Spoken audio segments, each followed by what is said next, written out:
Assalamualaikum warahmatullahi wabarakatuh.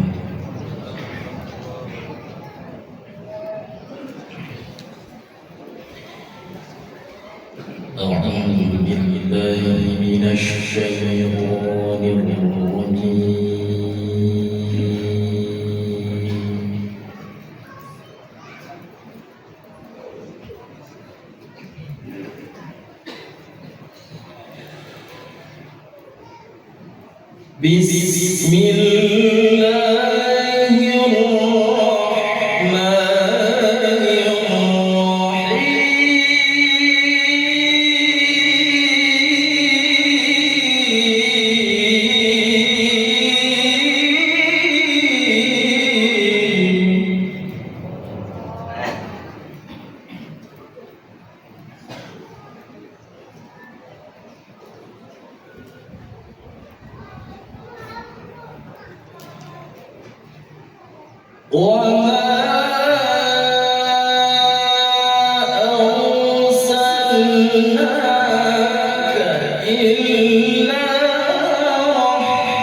لقد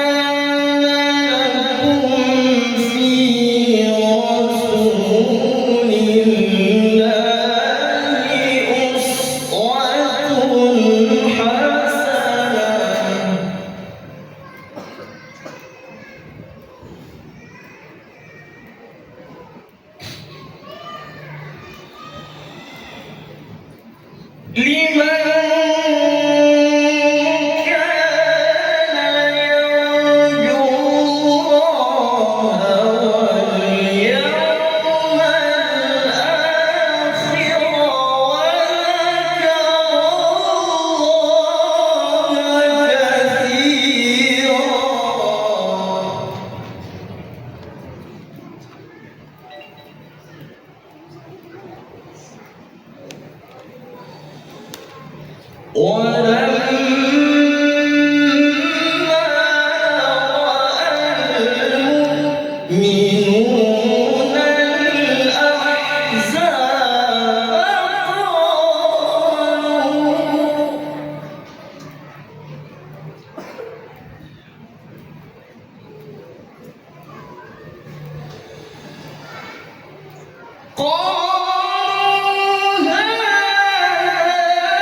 warahmatullahi wabarakatuh.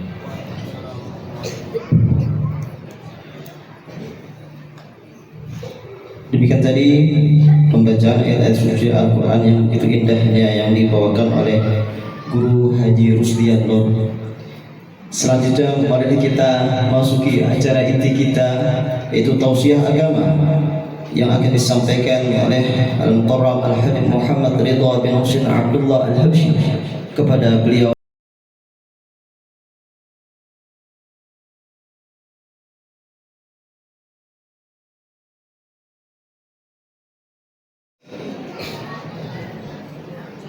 Bismillahirrahmanirrahim. Assalamualaikum warahmatullahi wabarakatuh.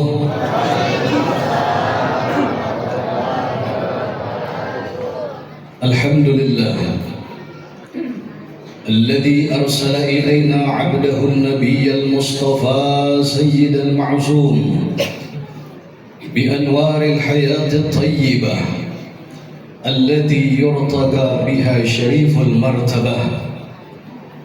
اللهم صل وسلم وبارك وكرم على عبدك المصطفى سيدنا محمد الذي خاطبتنا في شأنه وقلت يا أيها الذين آمنوا استجيبوا لله وللرسول إذا دعاكم لما يحييكم وعلى آله وصحبه ومن صار في دربه من كل صادق مخلص وعلينا معهم وفيهم برحمتك يا أرحم الراحمين. أما بعد. Pertama-tama yang ulun muliakan segenap asatidz, alim ulama, guru-guru agama, tokoh-tokoh masyarakat, ketua-ketua kampung, hadirin hadirat yang ulun muliakan dan mudah-mudahan dimuliakan oleh Allah. Amin ya rabbal alamin. Hadirin hadirat rahimakumullah. Alhamdulillah, limpahan puji syukur kehadirat Allah Subhanahu wa taala yang telah mempertemukan kita di tempat yang mulia, di tempat yang paling dicintai oleh Allah, sebagaimana sabda dari Nabi kita Muhammad sallallahu alaihi wasallam, ahabbul biladi ilallahi masajiduha. Tempat yang paling dicintai oleh Allah adalah masjid-masjidnya. Alhamdulillah, kita dipertemukan oleh Allah di tempat ini dengan satu niat yang sama, yaitu untuk memperingati bulan kelahiran Nabi kita Muhammad sallallahu alaihi wasallam. Semoga perkumpulan kita ini adalah merupakan perkumpulan yang diberkahi oleh Allah. Semoga perkumpulan kita ini adalah perkumpulan yang diridai dan diturunkan limpahan rahmat oleh Allah Subhanahu wa taala. Amin ya rabbal alamin. Di dalam sebuah riwayat di dalam kitab Sahih Muslim, beliau menyampaikan sebuah cerita yang mana dikatakan bahwa suatu ketika baginda Nabi kita Muhammad sallallahu alaihi wasallam keluar dari rumah beliau untuk mendatangi perkumpulan para sahabat. Dan kemudian sesampainya beliau pada perkumpulan para sahabat, beliau berkata kepada para sahabatnya, "Ma ajlasakum," kata Rasulullah, "apa yang membuat kalian duduk berkumpul di tempat ini?" Lalu dikatakan oleh para sahabat, mereka menjawab, "Qalu jalasna nadhkurullah azza wa jalla." Ya Rasulullah, kami berkumpul di tempat ini dalam rangka berzikir, menyebut, mengingat Allah Subhanahu wa taala. Wa nahmaduhu ala ma hadana lil Islam. Wahai Rasulullah, kami duduk berkumpul di sini tujuannya adalah untuk bersyukur kepada Allah. Bersyukur atas hidayah yang telah Allah berikan kepada kami berupa agama Islam. Wa manna alaina bika. Dan Rasulullah, wahai Rasulullah, tujuan kami duduk berkumpul di tempat ini, kata para sahabat, adalah untuk mensyukuri segala karunia dari Allah yang telah Allah berikan kepada kami berupa dirimu, wahai Rasulullah. Lalu kemudian baginda Nabi kita Muhammad sallallahu alaihi wasallam kembali berkata kepada para sahabat, "Allahi ma ajlasakum illa dzak." Demi Allah, kata Rasulullah, tidak ada tujuan lain kecuali memang itu tujuan kalian. Kalian duduk berkumpul di tempat ini. Kemudian para sahabat menjawab, "Wallahi, demi Allah, wahai Rasulullah, tidak ada tujuan lain kami duduk berkumpul di tempat ini kecuali memang itu tujuannya." Artinya para sahabat duduk berkumpul di suatu tempat, tujuan mereka adalah untuk berzikir, menyebut asma Allah, mengagungkan nama Allah, mengingat Allah Subhanahu wa taala. Para sahabat duduk berkumpul, tujuan mereka adalah untuk bersyukur kepada Allah atas nikmat berupa hidayah agama Islam. Karena hidayah agama Islam ini adalah nikmat yang sangat mahal. Tidak semua orang mendapatkan hidayah, tidak semua orang mendapatkan petunjuk sehingga ia dapat memeluk agama Islam.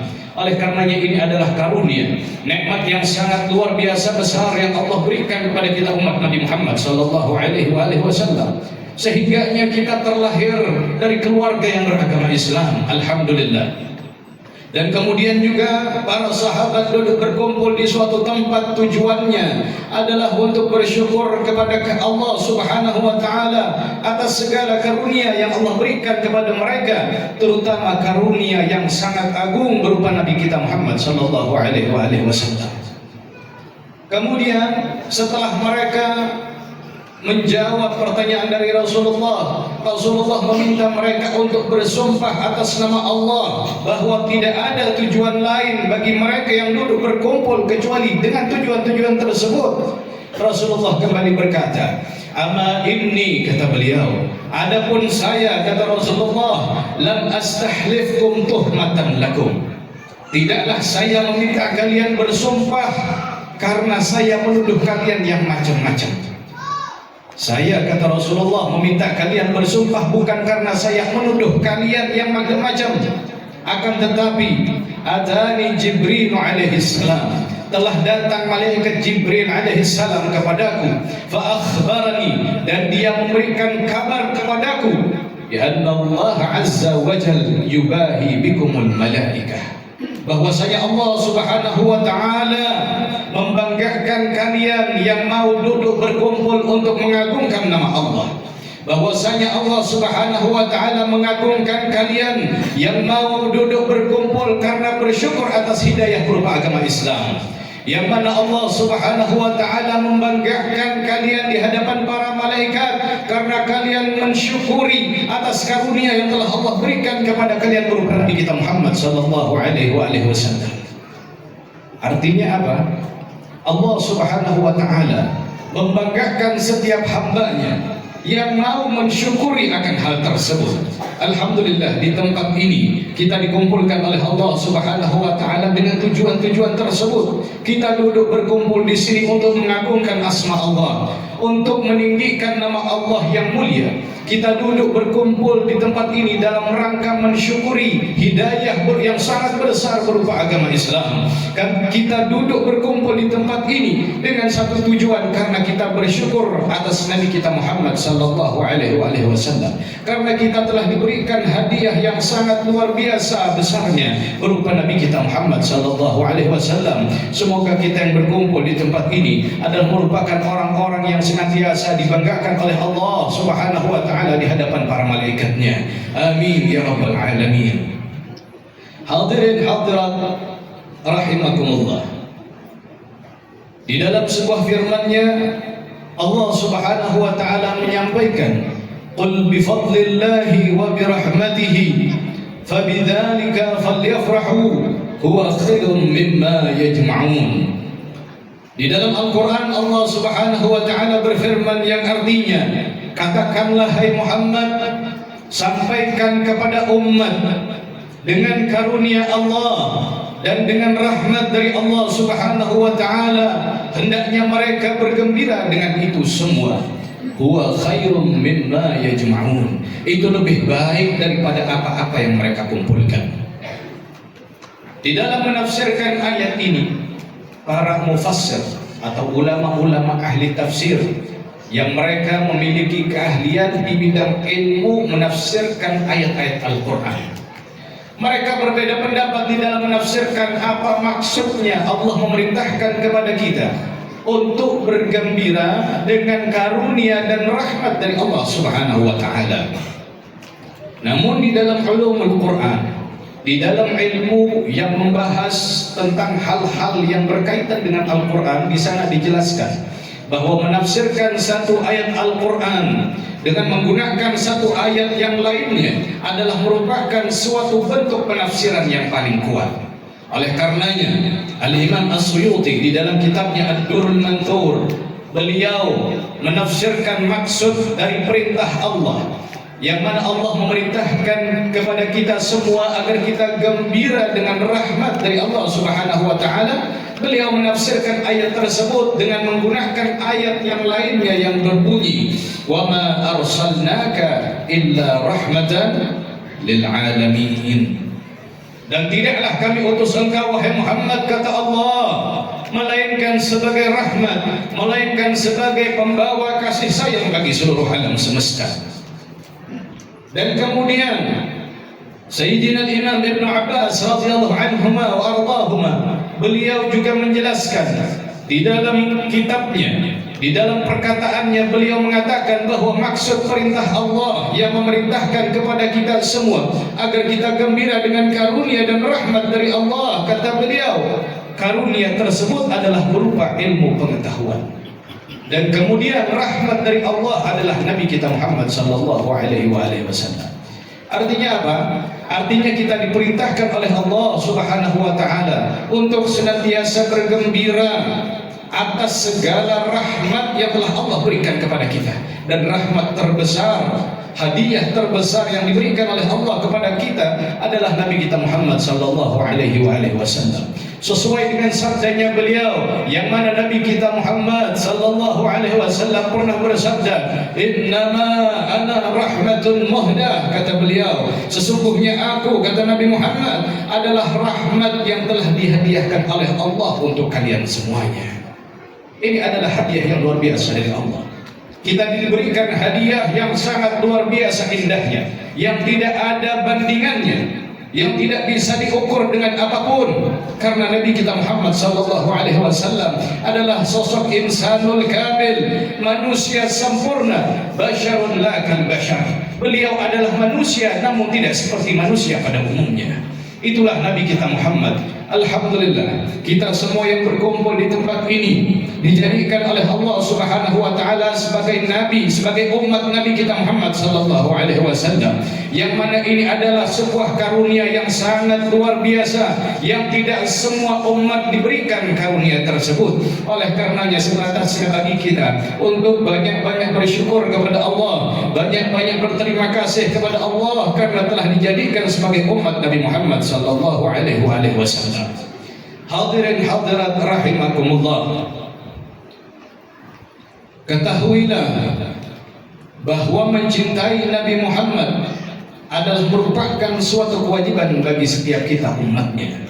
Dikatakan oleh para ulama bahwa mencintai Nabi Muhammad adalah merupakan sebuah kewajiban, dan ketiadaan cinta atau membenci Nabi Muhammad sallallahu alaihi wasallam dapat mengantarkan seseorang kepada kekufuran. Namun berbicara tentang cinta kepada Rasulullah sallallahu alaihi wasallam, tentulah masing-masing dari kita memiliki kadar yang berbeda-beda. Mungkin di antara kita ada yang memiliki cinta sebanyak 80% kepada Nabi Muhammad sallallahu alaihi wasallam. Mungkin juga di antara kita ada yang memiliki cinta sebanyak 50% kepada Nabi Muhammad sallallahu alaihi wasallam. Intinya kadar-kadar cinta tersebut berbeda-beda dari setiap orang. Namun seperti apakah cinta sesungguhnya? Para ulama mengatakan di dalam sebuah syair dikatakan mengenai cinta kepada Allah. Di sana disebutkan ta'sil ilaha wa tudhir hubbahu. Engkau bermaksiat kepada Allah, di samping itu engkau menampakkan dirimu seolah-olah cinta kepada Allah. Hadza muhalun fil qiyasi badihu. Ini adalah perkara yang mustahil kata mereka. Ada orang yang aku cinta sama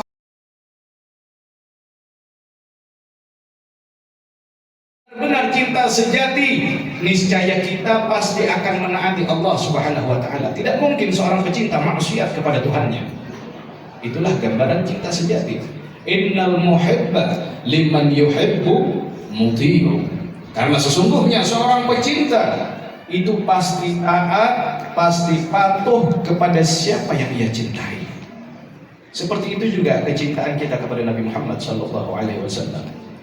Jika kita ingin dikatakan sebagai pecinta sejati Nabi Muhammad, maka tunjukkan apa buktinya kita mencintai beliau sallallahu alaihi wasallam. Bagaimana dikatakan di dalam syair tadi, innal muhibba liman yuhibbu muti'u. Sesungguhnya seorang pecinta, syarat pecinta sejati pasti taat, pasti patuh kepada orang yang dia cintai. Kalau kita ngaku cinta kepada Nabi Muhammad, sudahkah kita membuktikan cinta kepada beliau? Sudahkah kita benar-benar di dalam menjalankan syariatnya Nabi Muhammad? Sudahkah kita benar-benar di dalam mencontoh segala apa yang pernah diajarkan oleh Nabi Muhammad? Kalau seandainya kita cuma sekedar ngaku cinta, namun pada kenyataannya kita sering lalai dari apa yang diperintahkan oleh Nabi Muhammad. Kita sering lalai dari apa yang telah diberikan contoh oleh beliau seperti sunnah-sunnah yang diajarkan oleh Nabi Muhammad. Artinya kita bukanlah pecinta sejati. Kita hanyalah orang-orang yang mengaku sebagai pecinta. Tidak pantas kita dikatakan sebagai pecinta sejati. Nah, kalau ingin menjadi seorang pecinta sejati itu syaratnya betul-betul mengikuti ajarannya Nabi Muhammad. Kita ngaku cinta Allah, kita ngaku cinta Nabi Muhammad, maka jalankan segala perintah Allah, perintah Rasul sallallahu alaihi wasallam. Jauhi segala apa yang dilarang oleh Allah dan jauhi apa yang dilarang oleh Nabi Muhammad sallallahu alaihi wasallam. Seperti itu gambaran pecinta sejati. Namun karunia Allah Subhanahu wa taala tentulah sangat luas kepada kita umat manusia.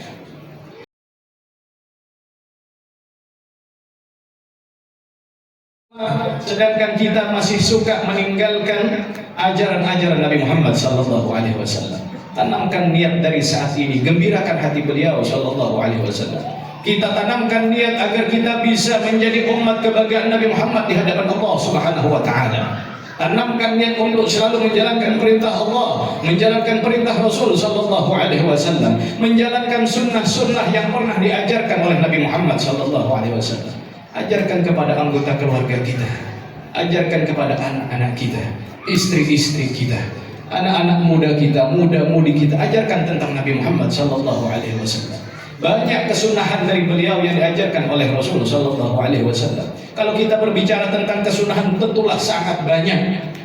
Contohnya kita sekarang berada di masjid apa musala ini? Masjid kan?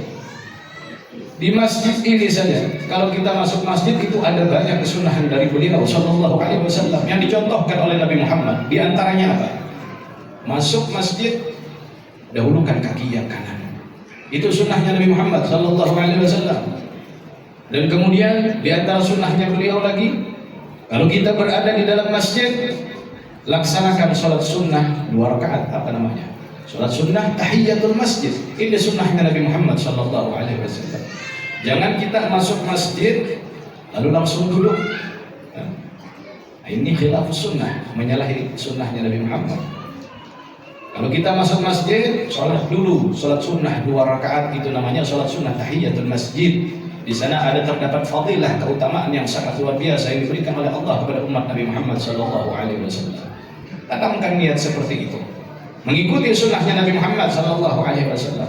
Namun di dalam perihal perkara sholat sunnah tahiyatul masjid, di sana ada dijelaskan oleh para ulama, jika kita menghadapi suatu keadaan yang darurat, dalam artian kita masuk masjid, kada memungkinkan bagi kita untuk melaksanakan sholat sunnah tahiyatul masjid. Lalu seperti apa solusinya? Dijelaskan oleh sebagian ulama bahwa bisa diganti dengan bacaan al-baqiyatus salihat, subhanallah walhamdulillah wala ilaha illallah wallahu akbar wala haula wala quwwata illa billahil aliyyil azim. Itu dibaca 4 kali sebelum kita duduk. Ini dalam kondisi darurat, ya. Bukan setiap saat kita amalkan. Kalau kita tidak dalam keadaan darurat, masjidnya kosong aja, masuk sholat sunnah tahiyatul masjid. Contohnya keadaan darurat seperti apa? Seperti saat ini. Ini orang acara banyak dudukan, kita langsung yang sasak, kemana bersujud? Ini darurat namanya. Nah, dalam kondisi semacam ini diajarkan oleh para ulama bisa digantikan dengan bacaan al-baqiyatus salihat tadi, subhanallah walhamdulillah wala ilaha illallah wallahu akbar, sebanyak 4 kali. Sebelum duduk, itu hanya duduk. Amalkan sunnah-sunnahnya beliau sallallahu alaihi wasallam. Di dalam makan minum, ajarkan kepada anak-anak kita, jangan sampai anak kita terbiasa makan dengan menggunakan tangan yang kiri. Karena Rasulullah sallallahu alaihi wasallam di dalam sabdanya pernah menyampaikan, inna syaitan ya'kul wa yashrab bishimalih. Sesungguhnya syaitan, kata Rasulullah, itu makan minum menggunakan tangan kiri. Jadi kalau ada orang makan tangan kiri, minum tangan kiri, itu ngamalkan sunnah juga. Sunnahnya siapa? Sunnahnya setan, bukan sunnahnya Nabi. Itu contohnya setan. Jangan dibiasakan. Ini ajaran Nabi kita Muhammad sallallahu alaihi wasallam. Jadi kalau ada kita lihat orang makan tangan atau tangan kiri, kita tegur karena kita tahu ini menyalahi sunnah.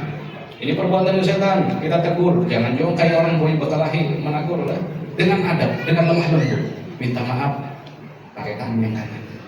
Apalagi orang tua yang ditegur. Ajarkan tentang sunnahnya Nabi Muhammad. Banyak sunnah-sunnah Nabi Muhammad. Kalau kita memang betul ingin mengikuti teladan Nabi Muhammad sallallahu alaihi wasallam, karena beliau sallallahu alaihi wasallam adalah suri tauladan yang baik, suri tauladan terbaik yang Allah pilihkan untuk kita sebagai umatnya. Sebagaimana di dalam firman-Nya Allah Subhanahu wa taala menyampaikan, laqad kana lakum fi rasulillahi uswatun hasanah, kata Allah, sungguh telah ada untuk kalian di dalam diri Rasulullah sallallahu alaihi wasallam suri tauladan yang baik.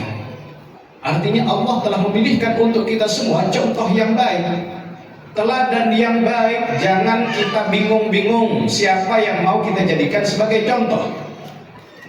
Di zaman saat ini ada berbagai macam bentuk manusia.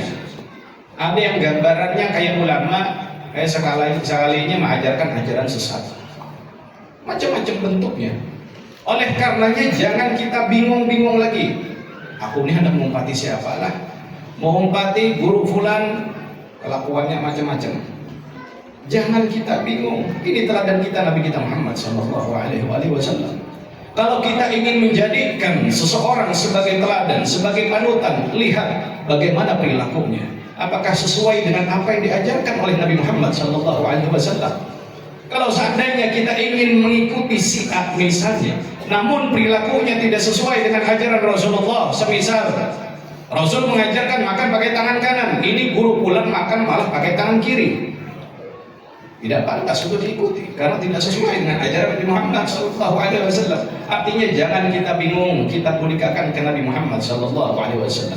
Kita bulikakan kepada Rasulullah. Kalau sesuai dengan ajaran Rasulullah, maka bisa kita ikuti, bisa kita jadikan sebagai teladan, karena Allah telah memilihkan langsung untuk kita umat agar Nabi Muhammad dijadikan sebagai contoh, dijadikan sebagai ikutan.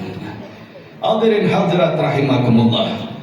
Sedikit kita akan membahas tentang sifat-sifat Nabi Muhammad sallallahu alaihi wasallam. Bagaimana akhlak-akhlaknya beliau sebagaimana dijelaskan oleh para ulama. Di antaranya Syekh Abdurrahman Ad-Daibai pernah menjelaskan, menyifati tentang diri baginda Rasul sallallahu alaihi wasallam yang pantas untuk kita ikuti. Di antaranya beliau mengatakan, kana sallallahu alaihi wasallam ahsanan nasi khalqan wa khuluqan.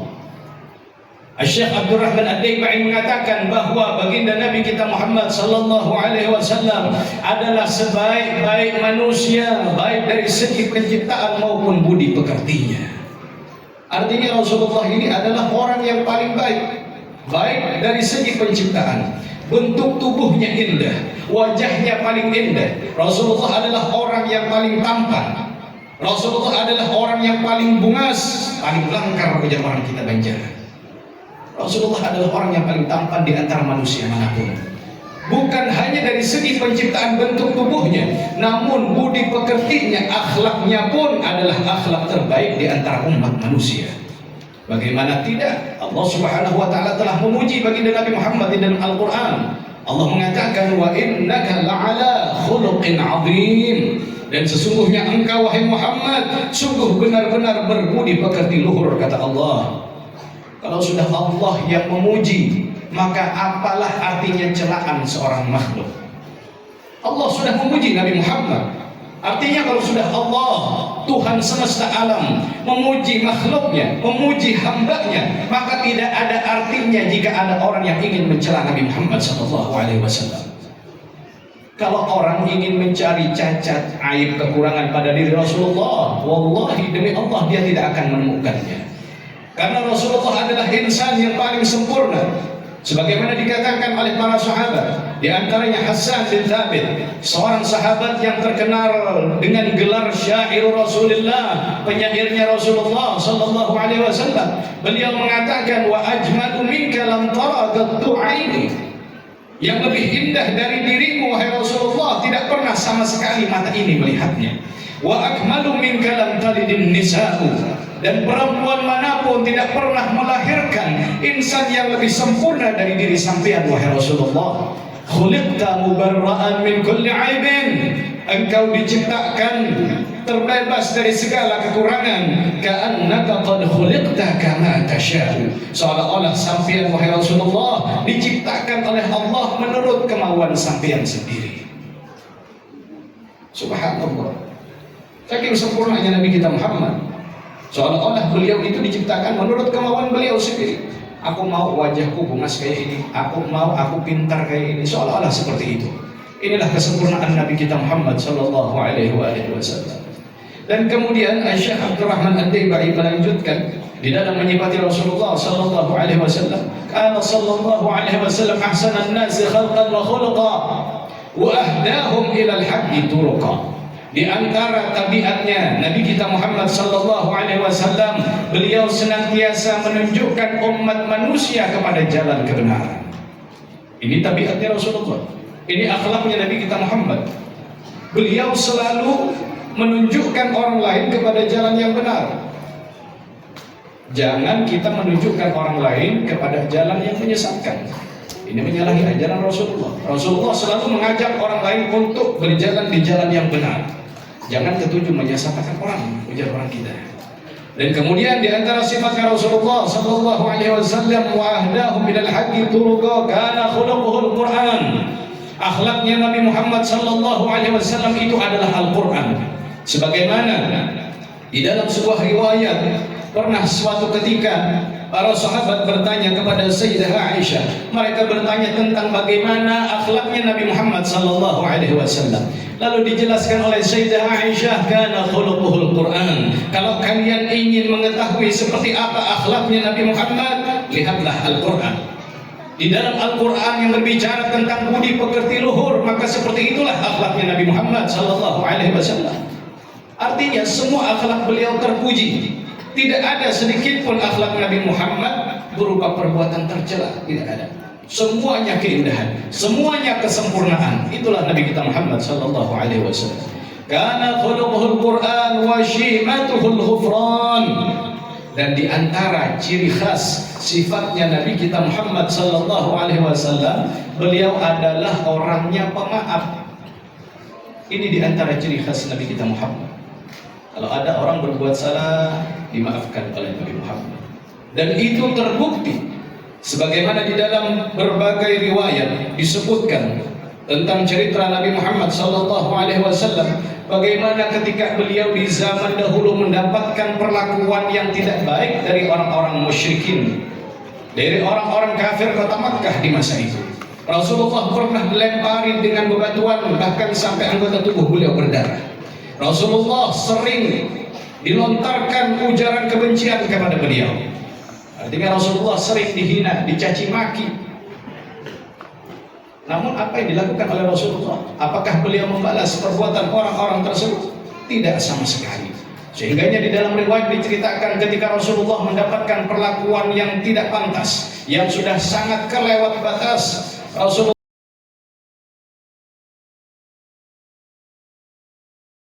sallallahu alaihi wasallam. Lalu malaikat Jibril berkata kepada Rasulullah, wahai Rasulullah, lihatlah, dia ini adalah malaikat penjaga gunung yang dia tidak pernah sama sekali meninggalkan tempatnya, yang dia tidak pernah sama sekali keluar dari tempatnya kecuali untuk mendatangimu. Kemudian malaikat Jibril berkata, malaikat gunung ini diperintahkan oleh Allah Subhanahu wa taala agar mentaati perintahmu, wahai Rasulullah. Lalu kemudian malaikat gunung tersebut berkata, wahai Rasulullah, saya telah mendengar bagaimana perlakuan kaummu terhadapmu, bagaimana mereka menyakitimu, bagaimana mereka menghinamu, mencaci makimu. Maka izinkanlah kepadaku, karena aku telah mendapatkan perintah dari Allah Subhanahu wa taala agar menaatimu. Aku meminta izin kepadamu, bagaimana kalau seandainya aku balikkan gunung Akhshabain ke atas orang-orang musyrikin kaum kota Mekah, sehingga mereka binasa semuanya, tidak ada tersisa sedikit pun. Ini permintaan malaikat penjaga gunung. Malaikat penjaga gunung minta izin kepada Nabi. Mereka ingin menghancurkan kaum musyrikin dengan cara diangkat itu gunung, dibalik, dihantamkan ke atas orang musyrik, supaya mereka binasa semuanya, ujar malaikat. Lalu kemudian apa kata Rasulullah? La, tidak. Aku minta kepada Allah agar kelak dari sulbinya mereka keluar dzurriyyat, anak-anak yang kelak akan mengagungkan agama Allah dengan mengucap la ilaha illallah. Ini Nabi kita Muhammad sallallahu alaihi wasallam. Mendengar jawaban dari Rasul sallallahu alaihi wasallam, ini malaikat terdiam. Mendengar jawaban dari Rasulullah, dia terdiam, heran. Lalu kemudian dia berkata, sadaqalladzi sammaka birraufir rahim. Sungguh benar Zat yang telah memberimu nama dengan Ar-Rauf Ar-Rahim. Sungguh benar kata malaikat, Zat yang telah memberimu nama dengan yang pemurah dan pengasih. Ini sifatnya Nabi kita Muhammad sallallahu alaihi wasallam. Beliau adalah orang yang sangat pemaaf. Bukan hanya kepada kaum muslimin, bahkan orang-orang musyrik sekalipun dimaafkan oleh Nabi Muhammad sallallahu alaihi wasallam. Orang musyrik menyakiti beliau, lihat bagaimana akhlak mulia Nabi kita Muhammad sallallahu alaihi wasallam. Berbeda dengan kita. Coba akan aja kalau kita ada orang dolim sama kita, lalu ada malaikat minta, kayak apa kalau aku binasakan dia sebut, oh iya langsung. Kalau kita tidak dengan Nabi kita Muhammad sallallahu alaihi wasallam. Luar biasa akhlak beliau, semuanya kesempurnaan. Dan kemudian dilanjutkan oleh Syekh Abdul Rahman Ad-Daibai, wa shimatul ghufran yansahu lil insan wa yafsahu fil ihsan. Di antara akhlaknya Nabi Muhammad sallallahu alaihi wasallam, beliau senang memberikan nasihat kepada umat manusia. Itu sifatnya Nabi Muhammad sallallahu alaihi wasallam, sering memberikan nasihat, terlebih kepada saudara sesama muslim. Kalau ada saudara kita yang mungkin menyalahi aturan Allah, menyalahi syariat Allah, kita beri nasihat. Karena ini ajarannya Nabi Muhammad sallallahu alaihi wasallam. Karena beliau pernah bersabda, ad-dinun nasihat, kata Rasulullah. Agama itu adalah nasihat. Untuk siapa? Semuanya diberikan nasihat. Itu adalah agama. Dan ini merupakan akhlak dari Nabi Muhammad sallallahu alaihi wasallam. Kemudian di antara sifatnya Nabi Muhammad lagi, wa yafsahu fil ihsan. Rasulullah sallallahu alaihi wasallam itu senantiasa melapangkan kebaikan.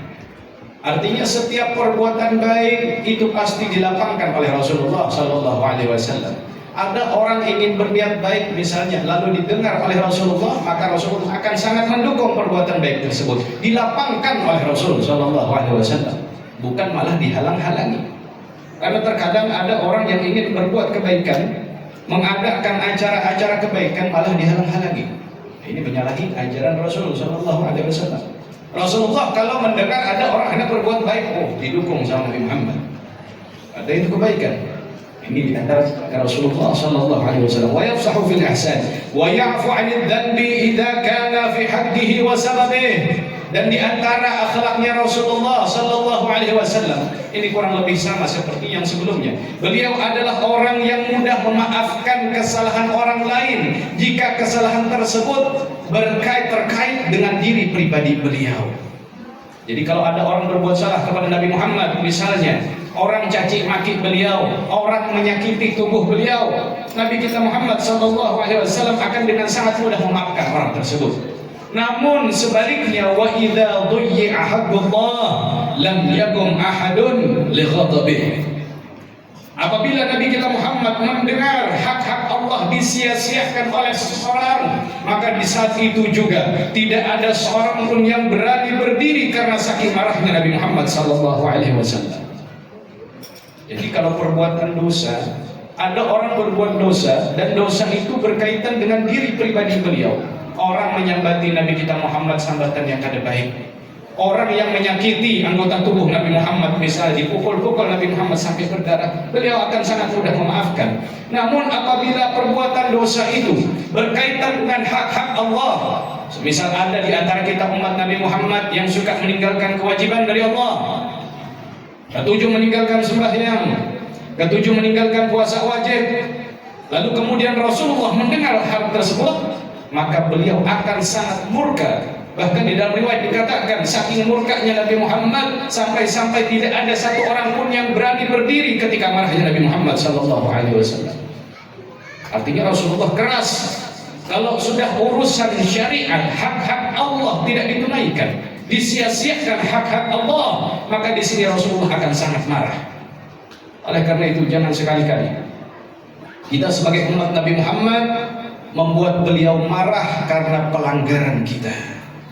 Tanamkan niat di dalam hati yang mungkin pada bulan-bulan sebelumnya di dalam diri kita masih ada rasa malas untuk menunaikan kewajiban dari Allah. Maka tanamkan mulai saat ini, semoga dengan berkah niat yang baik, dengan berkah kita menghormati Nabi Muhammad, dengan berkah kita merayakan bulan kelahiran Nabi Muhammad SAW, Allah rubah keadaan kita dengan sebaik-baik keadaan. Ini adalah akhlak Nabi Muhammad. Kalau orang berbuat salah sama beliau, beliau sangat mudah memaafkan. Namun kalau ada orang berbuat dosa dan dosa tersebut berkaitan dengan penyelewengan atau orang-orang yang melalaikan hak-hak Allah, maka beliau akan sangat marah, sangat murka. Dan kemudian lagi dilanjutkan oleh Syekh Abdul Rahman Ad-Daibai, wa idza du'i'a haqqullah lam yakum ahadun li ghadabihi. Kemudian beliau mengatakan, baginda Rasulullah sallallahu alaihi wasallam di antara sifat-sifatnya lagi beliau menyebutkan, wa idza surra fa ka'anna wajhahu qit'atu qamar. Di antara sifatnya Rasulullah apabila beliau mendapatkan kegembiraan, maka seolah-olah kata beliau, wajah Nabi Muhammad itu bagaikan potongan rembulan, indah, sangat indah, sangat manis, indah dipandang. Itu Rasulullah Shallallahu Alaihi Wasallam. Kemudian diantaranya lagi tabiatnya Rasulullah Shallallahu Alaihi Wasallam, wa idza kallama an-nas faka'annama yajnuna min kalamihi ahla thamar. Ini akhlaknya Rasulullah. Apabila Rasulullah berbicara di hadapan umat manusia, berbicara di hadapan para sahabat, maka seolah-olah mereka yang mendengar itu sedang memetik atau sedang memanen buah-buahan yang paling manis yang ada di muka bumi ini. Ini akhlaknya Nabi Muhammad. Artinya apa?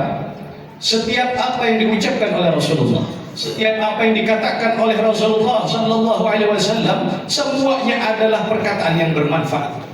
Tidak pernah sama sekali lisan beliau mengeluarkan perkataan yang tidak ada manfaatnya. Ini Rasulullah. Semua yang disampaikan oleh Nabi Muhammad tidak mungkin tidak ada manfaatnya, karena beliau sangat melarang hal tersebut. Karena Rasul sangat tidak suka jika ada orang yang berkata-kata dan perkataannya itu tidak ada manfaatnya, terlebih perkataan yang dapat mendatangkan murka Allah Subhanahu wa Ta'ala. Di dalam sebuah sabdanya, baginda Nabi kita Muhammad Sallallahu Alaihi Wasallam pernah menyampaikan, "Man kana yu'minu billahi wal yawmil akhir, falyaqul khairan aw liyasmut," kata Rasulullah. Barang siapa yang beriman kepada Allah, barang siapa yang beriman kepada hari akhir, maka hendaklah dia bertutur kata dengan perkataan yang baik, atau kalau tidak bisa bertutur kata dengan perkataan yang baik, maka hendaknya dia diam. Ini ajarannya Nabi kita Muhammad. Kalau kita bisa berkata dengan perkataan yang baik, sekiranya kita bisa mengatakan perkataan yang baik, berkata. Namun kalau tidak bisa, kata Rasulullah, maka lebih baik diam. Jangan berucap, sudah berdiam aja. Ini ajaran Nabi Muhammad. Lihatlah bagaimana Rasulullah memberikan contoh kepada kita. Tidak pernah sama sekali keluar dari lisan beliau kata-kata caci maki. Tidak pernah sama sekali keluar dari lisan Nabi Muhammad SAW kata-kata kotor, kata-kata merendahkan orang lain, ujaran-ujaran kebencian, kata-kata fahish, kata-kata porno, kata-kata cabul, ceroboh kata orang Banjar. Al-Imam Abdullah bin Alawi Al-Haddad di dalam perkataannya pernah menyampaikan bahwa di antara bentuk maksiat lisan, kata beliau, adalah kalamul fahish, perkataan porno. Paham sampean lah? Perkataan cabul, perkataan ceroboh. Perkataan ini, kata Imam Haddad, yang jika diucapkan di tengah umat manusia, maka itu akan sangat memalukan bagi orang yang normal. Sampai normal kadang-kadang, sampean berucap ceroboh kira-kira sopan kadang-kadang? Sopan lah. Nah, kecuali orang yang kada normal, itu lain kisah, kada boleh kisah lagi sudah. Kalau orang kada normal, ini hendak berucap apa aja kada tahu disupan. Kada istilah malunya, kada rasa sopannya. Ini orang kada normal. Tapi kalau orang yang normal, bepander di tengah orang, bepander yang ceroboh-ceroboh, yang penting orang bisa ketawaan ujarnya, itu kada normal. Kada tahu disupan. Lihatlah bagaimana contoh kita Nabi Muhammad Sallallahu Alaihi Wasallam. Oleh karenanya, sebagaimana belum jelaskan di awal tadi, jangan kita bingung, kembalikan kepada Nabi Muhammad Sallallahu Alaihi Wasallam. Rasulullah tidak pernah mengajarkan kata-kata kotor. Bisa dilihat di dalam kitab-kitab sirah, di dalam kitab-kitab sejarah hidup baginda Rasul Sallallahu Alaihi Wasallam. Bagaimana akhlaknya Nabi Muhammad? Tidak pernah sama sekali keluar dari mulut beliau, tidak pernah sama sekali keluar dari lisan beliau perkataan-perkataan yang tidak ada gunanya. Perkataan kasar, perkataan kotor, semuanya tidak pernah. Inilah Nabi kita Muhammad Sallallahu Alaihi Wasallam. Semua yang keluar dari lisan Nabi Muhammad itu adalah faedah. Sehingga dikatakan oleh Al-Imam Abdurrahman Ad-Daibai juga bahwa wa idza takallama faka'annama ad-durru yasqutu min dalikal kalam. Apabila Nabi kita Muhammad Sallallahu Alaihi Wasallam berbicara, maka seolah-olah untayan mutiara berjatuhan dari perkataan beliau Sallallahu Alaihi Wasallam. Artinya setiap sahabat yang mendengarkan perkataan Rasulullah, kalau seandainya di zaman saat ini kita dipertemukan dengan baginda Rasul Sallallahu Alaihi Wasallam, lalu kemudian kita duduk satu majelis dengan beliau, kita bawa satu buku untuk mencatat faedah yang kita dapatkan dari ucapan Rasulullah, maka itu tidak akan cukup. Karena semua perkataan beliau adalah mutiara. Setiap perkataan Rasulullah adalah keindahan, semuanya faedah, semuanya ilmu. Ini Nabi kita Muhammad SAW teladan kita.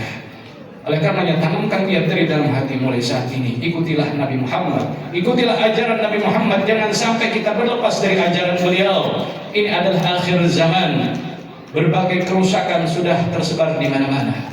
Kita lihat, kembalikan semuanya kepada Rasulullah agar kita selamat. Selamat di dalam menjalani kehidupan dunia maupun akhirat.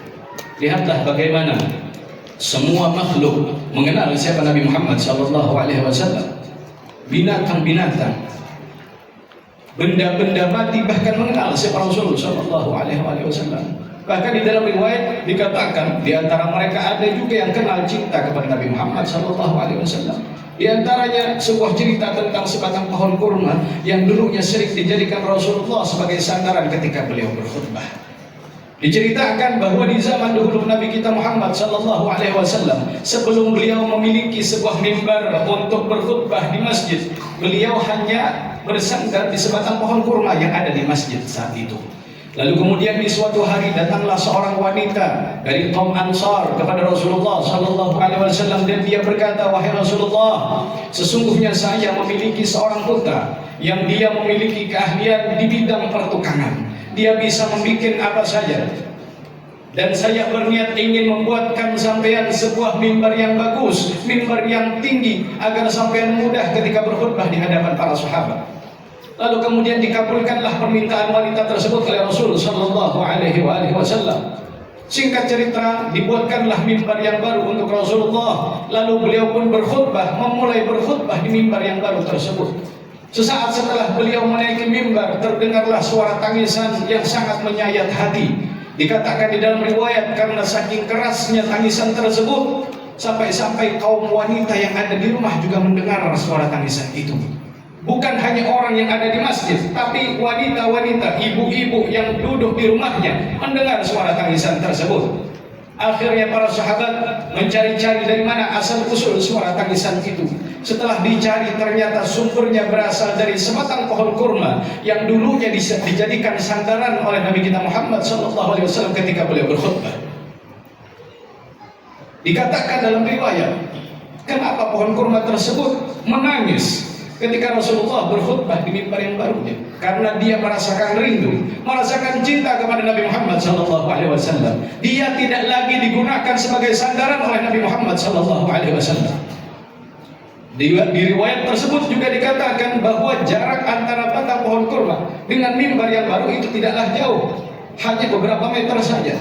Akan tetapi dia tidak sanggup berpisah dengan Nabi Muhammad karena saking cintanya. Karena dia tidak lagi mendengar bacaan zikrullah, tidak lagi mendengar bacaan ayat-ayat Al-Quran yang dilantunkan oleh Nabi Muhammad SAW. Akhirnya dia menangis jadi-jadinya, hingga setelah beliau SAW mengetahui sumber suara tersebut, beliau pun turun dari mimbar untuk memeluk batang pohon kurma agar dia tenang. Hingga sedikit demi sedikit hilanglah tangisan batang pohon kurma tersebut. Ketika membaca riwayat ini, Al-Imam Hasan Al-Basri radhiyallahu anhu arda, setiap kali membacakan riwayat tersebut, beliau menangis sejadi-jadinya di hadapan murid-murid beliau, di hadapan umat Islam. Kemudian beliau berkata, lihatlah, kata beliau, ini adalah batang pohon kurma. Ini adalah sebuah benda mati yang tidak memiliki hati nurani, namun dia bisa menangis karena cinta dan rindu kepada Nabi Muhammad SAW. Sungguh, kata beliau, demi Allah, kalian sebagai umat manusia, kalian yang memiliki hati nurani lebih pantas, lebih berhak untuk menangis karena cinta dan rindu kepada Nabi Muhammad. Allahumma shalli ala Muhammad. Tanyakan kepada diri kita, pernahkah kita menangis karena cinta dan rindu kepada Rasulullah SAW?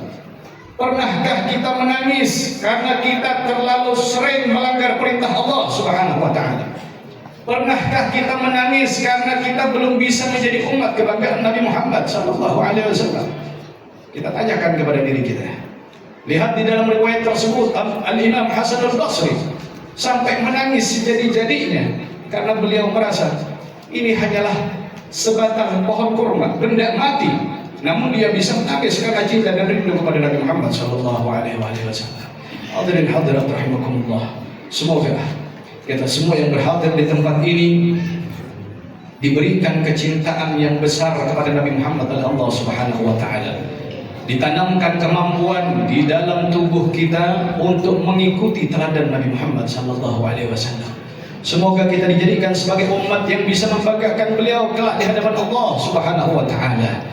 Dan juga mudah-mudahan sebagaimana Allah kumpulkan kita di tempat ini, kelak juga Allah akan mengumpulkan kita di dalam surganya bersama Rasulullah, bersama para sahabat, bersama para anbiya wa syuhada wa salihin. Kiranya ini saja yang ulun sampaikan, mudah-mudahan dapat bermanfaat. Wabillahi taufiq wal hidayah wal ridha wal inayah. Assalamualaikum warahmatullahi wabarakatuh.